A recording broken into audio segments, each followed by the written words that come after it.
Então eu vou fazer a leitura de Ageu 1, de 12 a 15. Peço que você acompanhe. Zorobabel, filho de Sealtiel, o sumo sacerdote Josué, filho de Jeozadaque, e todo o restante do povo obedeceram à voz do Senhor, o seu Deus, por causa das palavras do profeta Ageu, a quem o Senhor, o seu Deus, enviara. E o povo temeu o Senhor. Então Ageu, o mensageiro do Senhor, trouxe esta mensagem do Senhor para o povo. Eu estou com vocês, declara o Senhor. Assim o Senhor encorajou o governador de Judá, Zorobabel, filho de Sealtiel, o sumo sacerdote Josué, filho de Jeozadaque, e todo o restante do povo. E eles começaram a trabalhar no templo do Senhor dos Exércitos, o seu Deus, no 24º dia do 6º mês, do 2º ano do reinado de Dario. Bem, eu intitulei, como está aqui no boletim, A Boa Nova é Deus Presente. E eu quero começar explicando uma coisa que eu, como pai, já fiz muitas vezes, e vocês que já foram ou são pais, né, já foram pais de crianças pequenas, ou ainda são pais de crianças pequenas, sabem do que eu estou falando. Nós gostamos de presentes. Eu quero argumentar que não só crianças, todos nós gostamos de presentes. Muda a maneira da gente desejar os presentes, de adulto para criança, mas todos nós gostamos de presentes. Eu tenho ensinado a Bianca, vou usar a Bianca como exemplo. A Bibi, Bianca é a minha filha, para quem não conhece. A Bianca, como toda criança, age naturalmente, não gostando de alguns presentes, ela não se mostra tão efusiva assim ao receber um presente, né? Criança costuma ser mais franca nessas coisas, né? Você dá um presente para a criança não acha aquilo tudo, ela não mostra assim, mas muito obrigado. A gente é que vira educado quando a gente é mais velho, e a gente agradece gostando ou não, não importa qual seja o presente, é que a gente aprendeu isso, né? Levou um tempinho, mas a criança naturalmente não se empolga tanto. E eu tenho ensinado para a Bianca que a gente tem que agradecer. Por quê? E aí ela repete, ela fala, eu sei, papai, o que importa são as pessoas. Por quê? Porque quando nós gostamos de presentes, às vezes a gente se esquece de que os presentes são apenas uma demonstração do amor das pessoas, do carinho das pessoas para conosco. Então a gente tem que agradecer e sentir-se honrado por causa das pessoas, não necessariamente por causa do presente, se atendeu às nossas necessidades ou não. Mas não é só criança que gosta de presente. Adultos também, eles costumam se interessar por pessoas pelo que elas nos oferecem. E um exemplo claro disso são as amizades que a gente faz. Presta atenção em como nós costumamos fazer amizades com as pessoas que nos oferecem alguma coisa que a gente gosta. Normalmente nós fazemos amizades com pessoas com quem nós temos alguma afinidade. É natural. Se você pensa assim, fulano de tal, não tem nada a ver comigo, nós gostamos de coisas completamente diferentes, eu acho ele assim desagradável, mas eu quero ficar amigo dele. Raramente as pessoas agem com esse espírito. Nós costumamos nos aproximar de gente com quem a gente tem alguma afinidade. Por quê? Nós pensamos na troca. Nós gostamos de presentes. Nós gostamos daquilo que as pessoas nos oferecem e não necessariamente das pessoas somente. O que eu quero argumentar aqui é que esse é um problema espiritualmente falando também. Nós muitas vezes amamos o Senhor pelo que Ele nos dá. Eu não vou dizer que é errado, porque não é amarmos o Senhor e louvarmos o Senhor pelo que Ele nos dá. Mas às vezes, amarmos ao Senhor pelo que Ele nos dá, faz a gente gostar tanto de presente que a gente se esquece de agradecer o doador, o presenteador. Alguns exemplos na Bíblia. Lembra que no deserto, o povo que conhecia os grandes feitos de Deus, eles viram Deus trazer as 10 pragas e abrir mar e fechar mar e matar exército e fazer chover a carne do pão do céu e carne à vontade. Eles viram muitos milagres, no entanto, faltava alguma coisa. A história bíblica diz que eles murmuravam. Reclamavam, aí Moisés chegava para Deus e falava, Senhor, esse povo não aguenta, Senhor. Reclama o tempo todo. E aí Deus trazia alguma coisa, às vezes disciplinava o seu povo. Mas isso é para explicar o quê? Um povo que quando não tinha os presentes, não se alegrava no doador. Mesma coisa com a história dos 10 leprosos. Lembra que eles vêm para Jesus querendo cura, e o texto diz que só um volta. A maioria não volta, por quê? Agora não precisa mais do Salvador. Essas duas histórias bíblicas, uma do Antigo e uma do Novo Testamento, eu não acho que elas sejam exceções. Eu acho que elas são uma demonstração do que frequentemente acontece com pessoas que supostamente têm interesse pelas coisas de Deus, mas na verdade estão atrás de presentes de Deus, e não necessariamente do próprio Deus. Eu acho que é disso que Ageu fala um pouco e vai nos ensinar hoje. Eu aprendi essa semana a apreciar isso ainda mais, a importância de nós entendermos o doador como o grande presente, antes do que aquilo que ele dá. Deixa eu recordar aquilo que eu falei na semana passada, tanto para os que estavam aqui, quanto para os que não estavam, para ficar mais claro, tá? Para a gente entender o fio da meada desse texto que a gente leu agora. O contexto histórico era o seguinte: o povo judeu, para quem Ageu, o profeta, fala, eles tinham voltado do cativeiro, eles ficaram cativos na terra da Babilônia um tempo, voltaram com a missão de reconstruir o templo. Começaram empolgados, tiveram algumas dificuldades políticas, sociais, econômicas, tal, e pararam. Não só pararam, se acostumaram com a situação em que estavam. Então, Deus precisou dar um chacoalhão neles. Aí Ageu vem para dizer que eles estavam em pecado, sim, que aquilo que eles alegavam que estava acontecendo, está difícil, agora não dá. Não veio ainda o tempo, ainda não chegou o tempo de construir. Deus vai chamar isso de pecado. Vai chamar o povo ao arrependimento. Por quê? Porque eles estavam postergando. E o postergar também é inversão de prioridades. Por mais que a gente diga, não, eu vou fazer, eu sei que eu tenho que fazer, é que não está dando agora. Quando diz respeito às coisas sérias, é postergar prioridades. Isso você entende até no dia a dia. Se sua esposa, seu marido, seu pai, sua mãe pede uma coisa para você fazer, e você diz, eu vou fazer, mas agora não dá.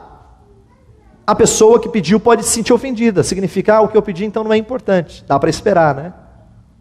E, então, quando nós fazemos isso com Deus, nós estamos demonstrando exatamente essa inversão de prioridades.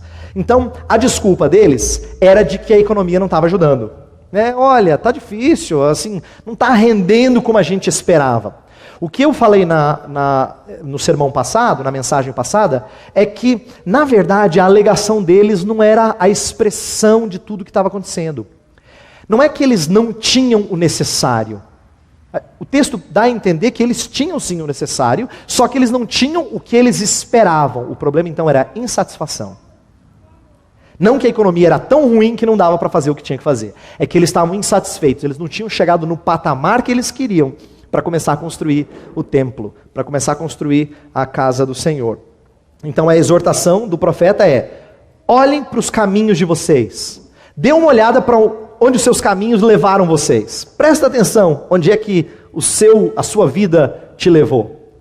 Essa chamada autoanálise é muito importante. A Bíblia em vários lugares nos exorta a olharmos para a nossa vida, a olharmos para aquilo que nós estamos fazendo, para ver se combina com o que Deus pede.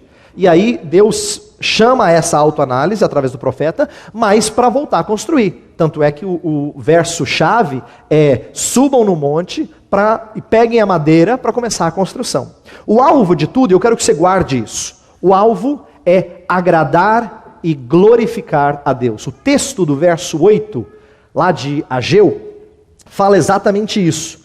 Quero ler esse texto só para deixar bem claro. Olha só: subam o monte para trazer madeira, construam o templo, para que eu me alegre e nele seja glorificado, diz o Senhor. Então o alvo disso tudo é agradar a Deus e glorificar a Deus. Guarde isso, porque eu vou voltar nisso daqui a pouquinho. Deus queria que o povo construísse para o seu prazer e para a sua glória, tá?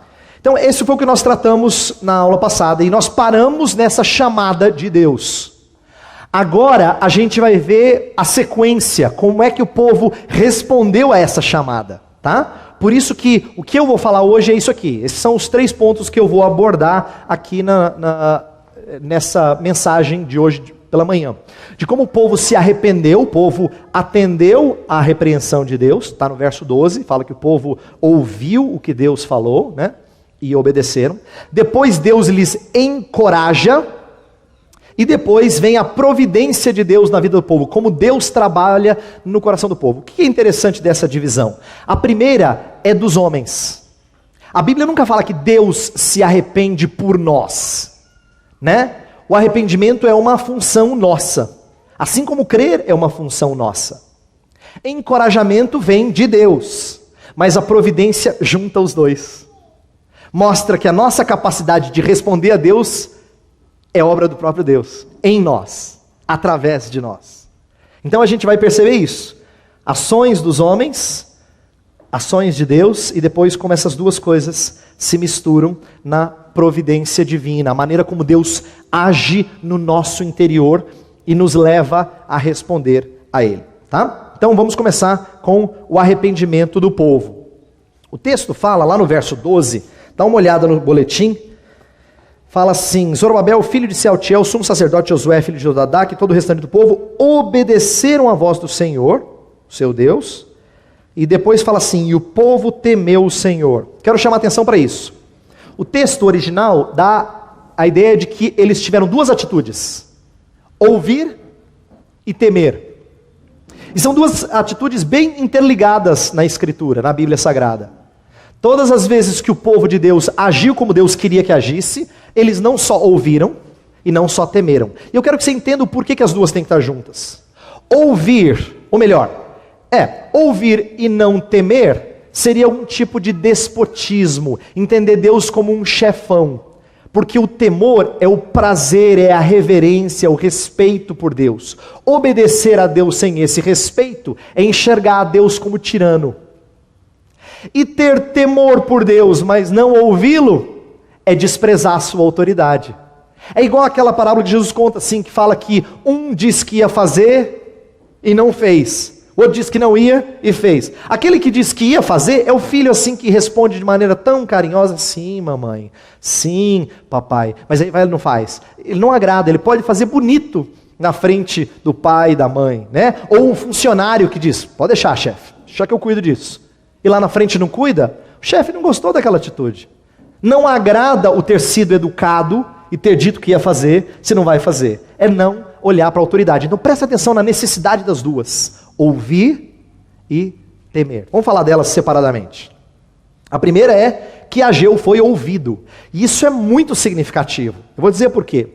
Dentre os profetas, não era sempre que os profetas eram ouvidos. Inclusive, há momentos em que você sente que o profeta vai desanimar. Por exemplo, Isaías foi um profeta que, quando foi chamado por Deus, Deus disse assim: fale, mas as pessoas não vão ouvir. Está lá em Isaías 6. Aí Isaías falou assim: ok, Senhor, essa tarefa não é muito legal, né?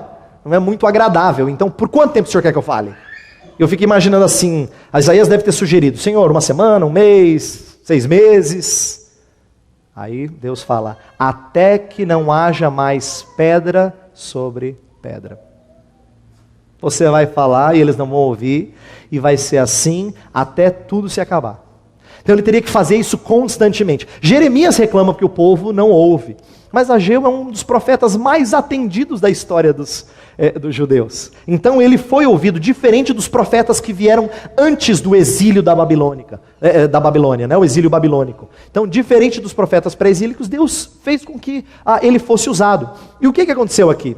O povo desinteressado se torna o povo obediente. Aí que a gente vê realmente a obra de Deus e como o povo agiu como deveria ter agido. Por quê? Eu disse que postergar é a obra, é você inverter as prioridades. Não é gente que diz que não quer fazer, sabe que tem que fazer, mas está postergando. É o que o povo estava fazendo. Mas a palavra de Deus chegou de tal maneira, com impacto neles, de tal forma, que eles disseram: peraí, não, tem que fazer agora. Antes o povo estava desinteressado. Agora o povo virou obediente. Reconheceram a voz do Senhor e o profeta como aquele a quem o Senhor enviara. Eu tenho esse texto aí de 1 Coríntios 14, 24 e 25. Eu vou só resumir, você pode olhar na sua Bíblia, eu vou resumir. É um texto que Paulo está falando do dom da profecia. E ele diz que quando alguém age como profeta, mesmo no Novo Testamento, profeta no Novo Testamento é aquele que explica e expõe a palavra de Deus de tal maneira que ele mexa na vida das pessoas, que ele exorte as pessoas a uma vida de santidade, conforte-as e as edifique. Está lá em 1 Coríntios 14, o profeta ele exorta, conforta, edifica, né? 14, verso 3. E no verso 24 e 25 diz o seguinte, presta atenção que texto fantástico.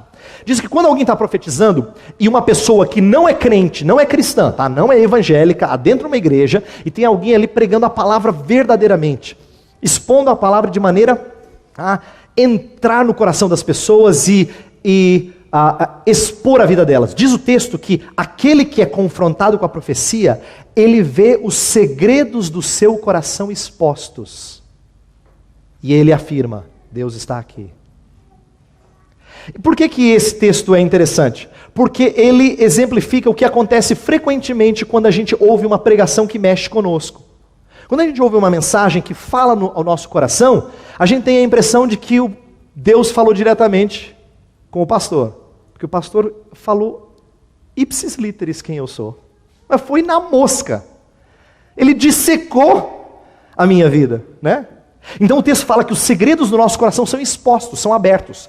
A ideia é que Deus se mostra tão presente que a pessoa que ouve diz, não, Deus está aqui, não é possível. Que esse homem não sabe nada da minha vida.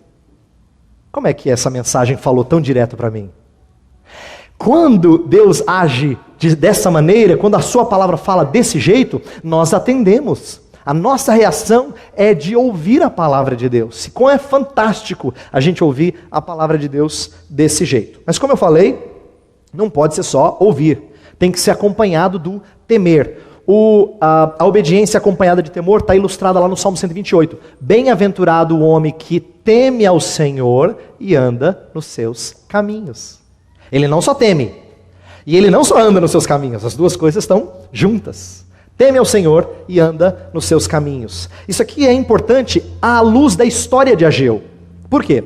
Lembra que eu disse, para quem estava no domingo passado, que uma das razões pelas quais o povo parou de construir o templo é porque os vizinhos dos judeus estavam atormentando a vida deles, estavam atrapalhando a reconstrução. Bateu medo dos homens.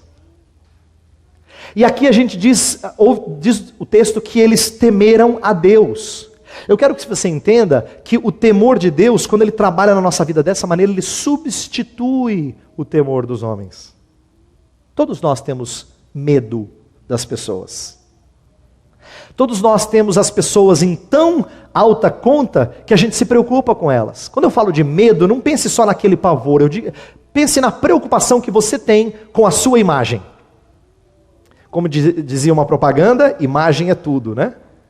Sede é nada, imagem é tudo, dizia uma propaganda há pouco tempo atrás. Por quê? As pessoas vivem preocupadas com a forma como os outros olham para elas.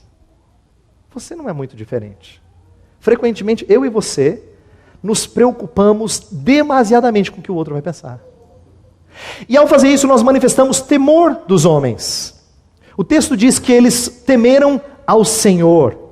E como é importante temer o Senhor ao invés dos homens, ao invés das circunstâncias. E isso aqui é a resposta mesmo verdadeira, genuína à palavra de Deus. A gente vê aqui a reconciliação com Deus. Por quê? No começo do texto, lá de Ageu 1, fala assim, este povo parece distante. Imagina Deus falando assim para você, olha, este povo da igreja Aliança, da igreja de Limeira, né? Este povo.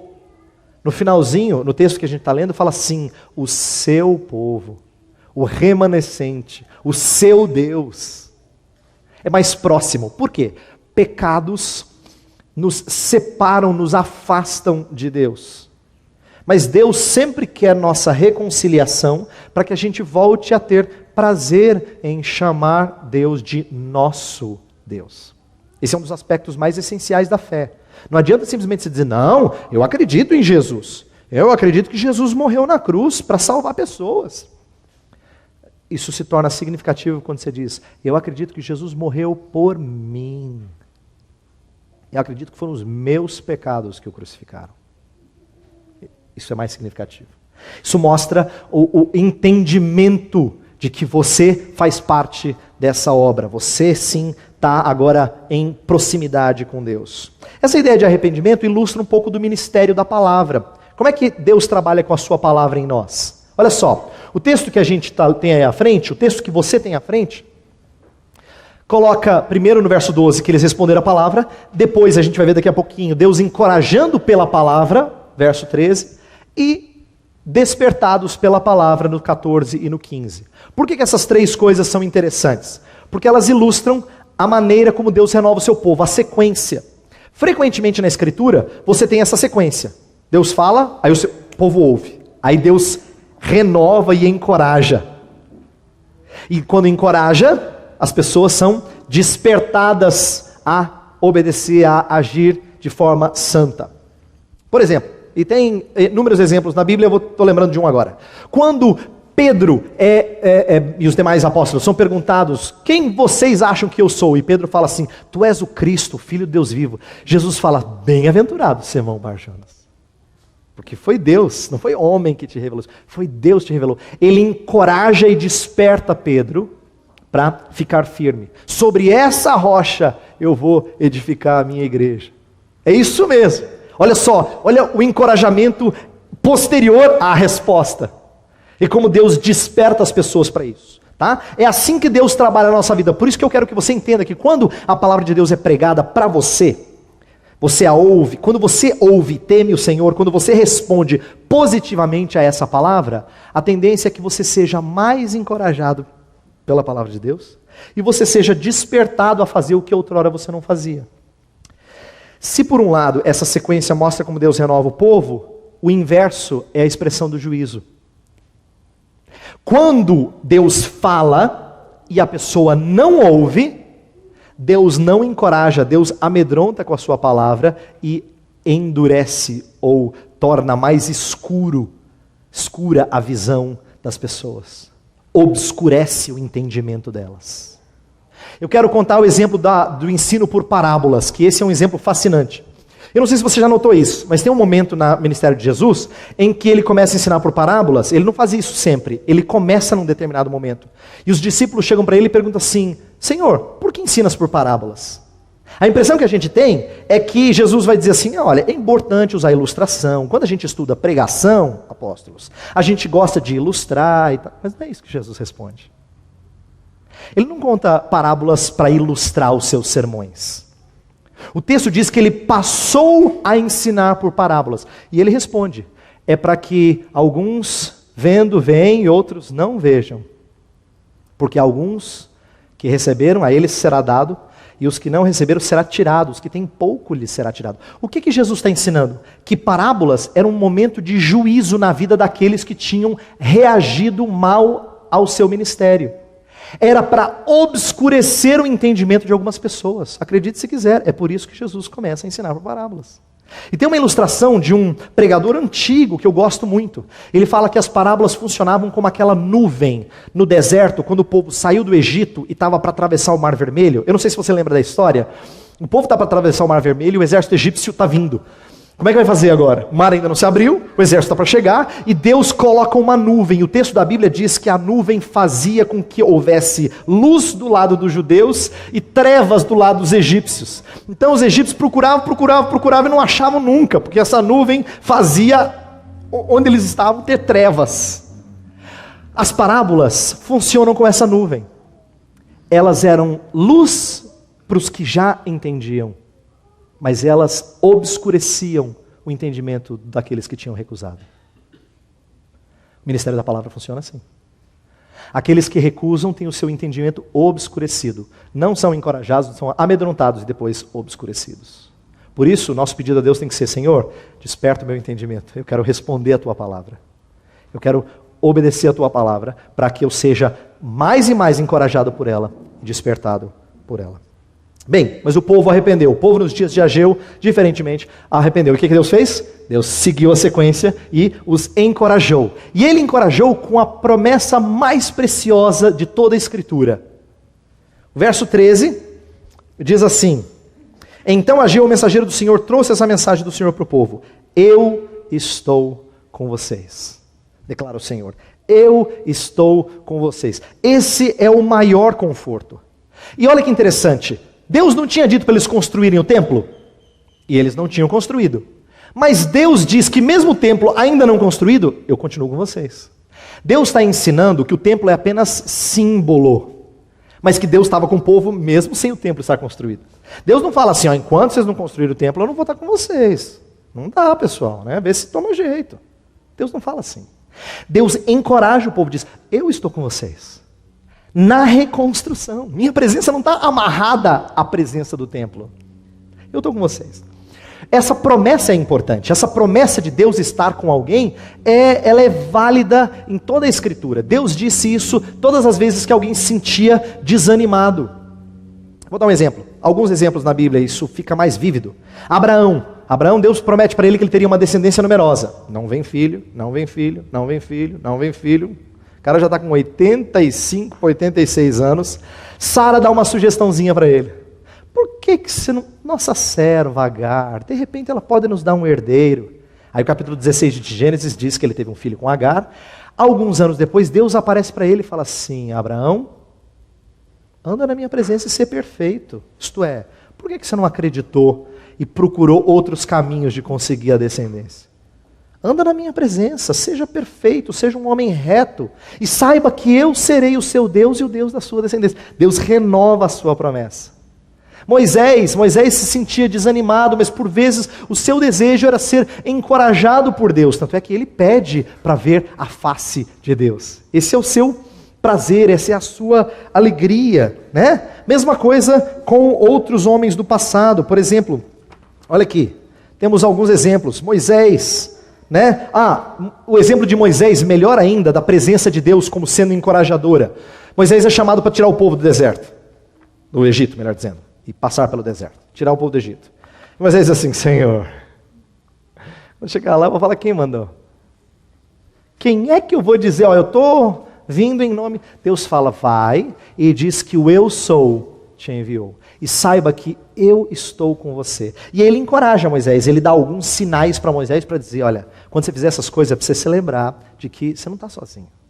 Eu estou com você. E ele chega na maior potência do mundo, de então, e diz assim, eu preciso tirar esses escravos aí.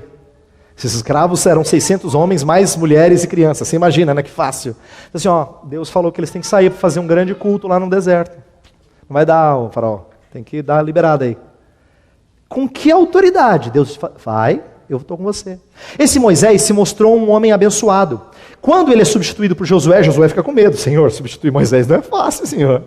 Tudo bem que o Senhor quer que eu lidere, mas como é que eu vou fazer? Ser forte e corajoso, eu sou contigo. Deus repete isso no primeiro capítulo de Josué.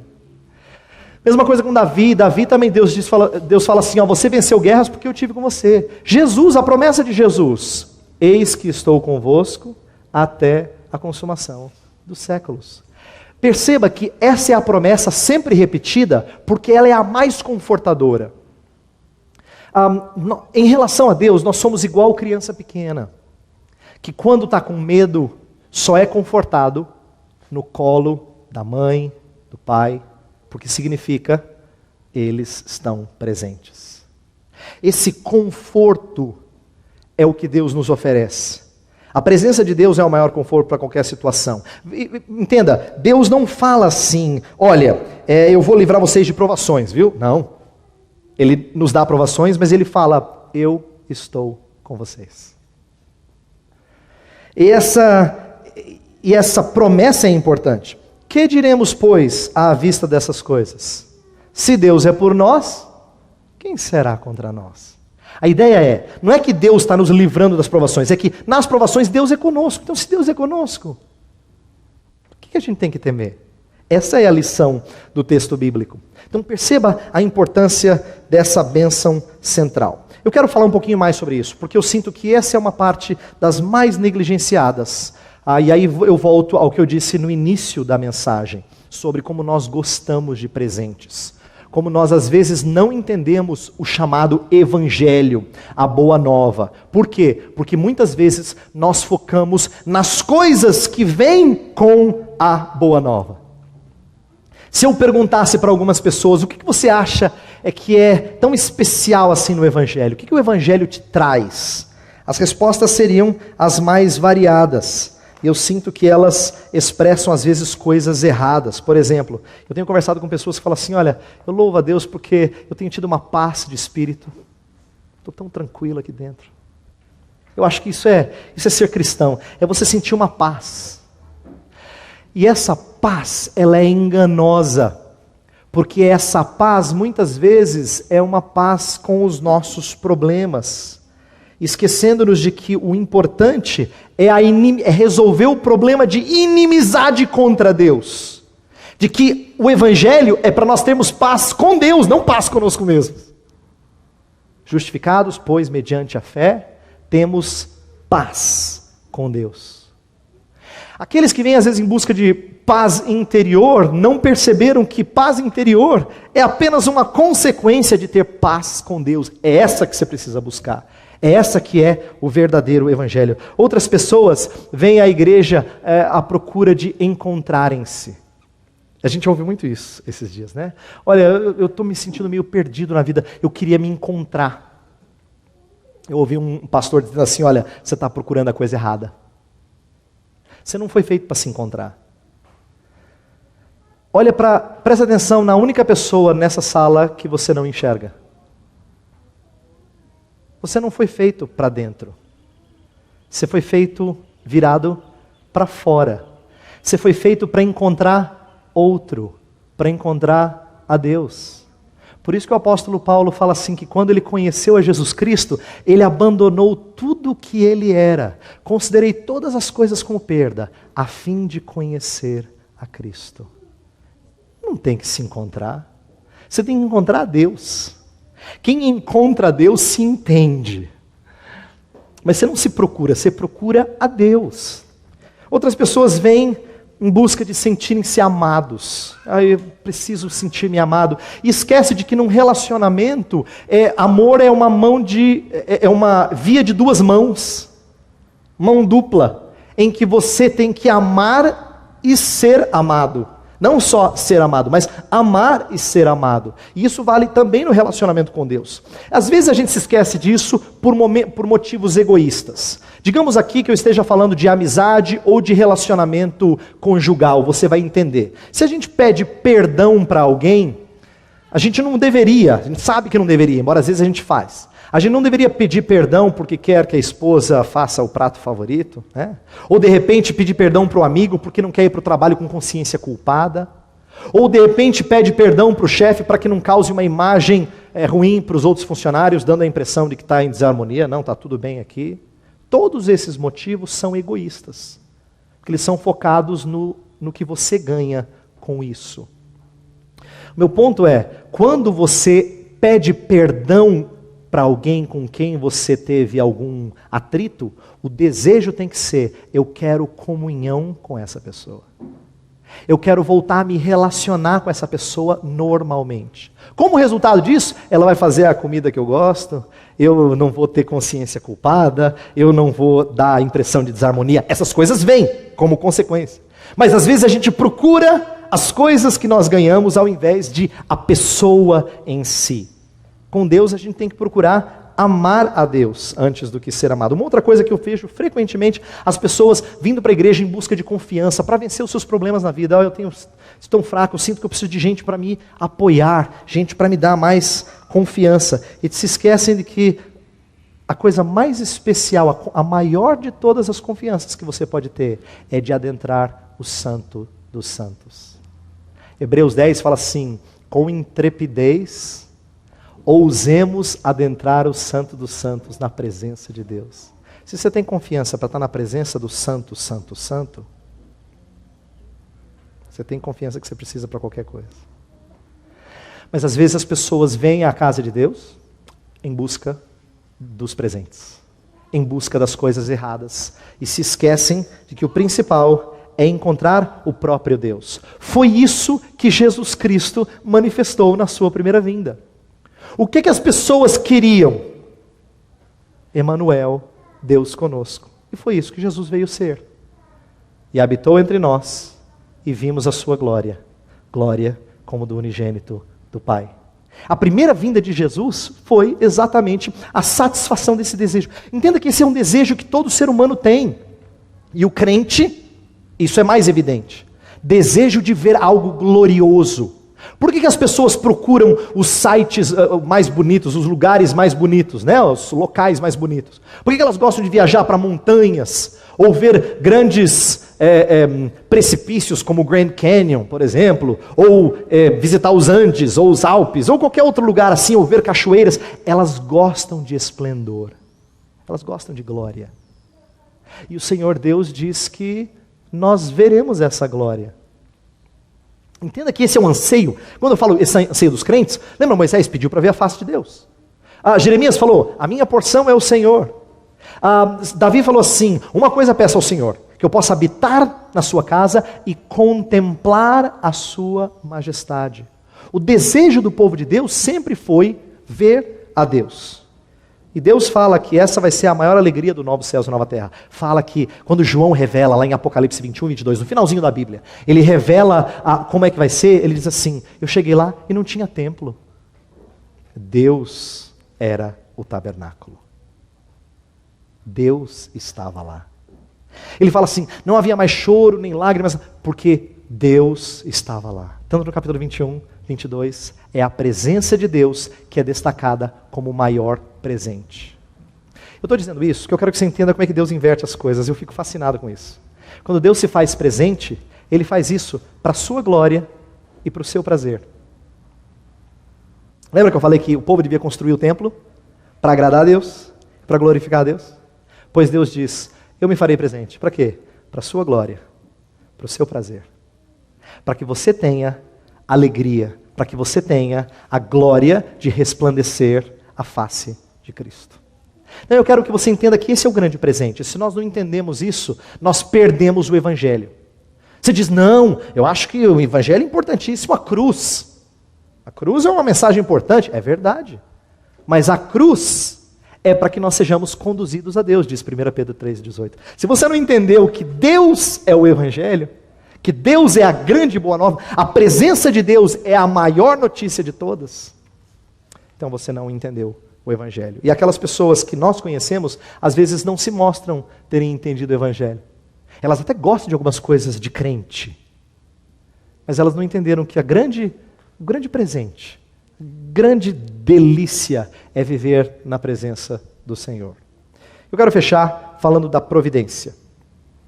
Esse é a parte que fala dos dois. A nossa tradução que nós lemos aqui, ela não é muito adequada. Ela fala no verso 14 que o Senhor encorajou o governador de Judá. Na verdade, a tradução literal é, Deus moveu o coração do governador, do sumo sacerdote, do povo. Deus moveu, Deus despertou o espírito. Essa é a ideia do texto, no original hebraico. Tá? Assim como ele fez com Ciro. Olha que interessante. Ciro não era um homem de Deus.